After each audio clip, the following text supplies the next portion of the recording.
ယာကမ်းမှာမြတ်စွာဘုရားဆင်းတော်နဲ့ဘုရားပန်းလွင်ကြံတာဘာမှမထားနဲ့ဒါကြောင့်ဆိုတော့အိမ်တအိမ်ကိုဝင်အဲ့ဒီနှစ်နေရာပဲကြည်တယ်အဲ့တော့မြတ်စွာဘုရားသတင်းသုံးတဲ့ဘုရားကမ်းမှာတကြဟိုပုံတွေဒီပုံတွေဘုရားနဲ့မသက်ဆိုင်တဲ့ပုံတွေချိတ်ထားတယ်ဆိုရင်တော့ဘုရားနေရာကိုလာလူတာပဲဘယ်သူနေရာလာလူတာ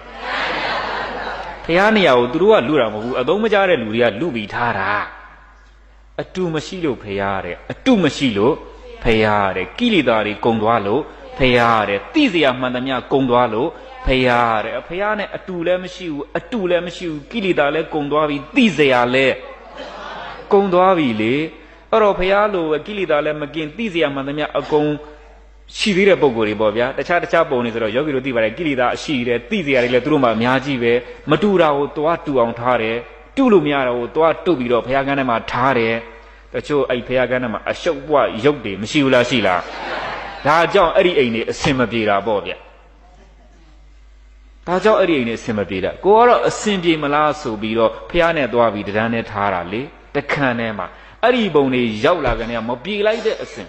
ဘာလုံးလုံးမှာကိုအစင်မပြေတာ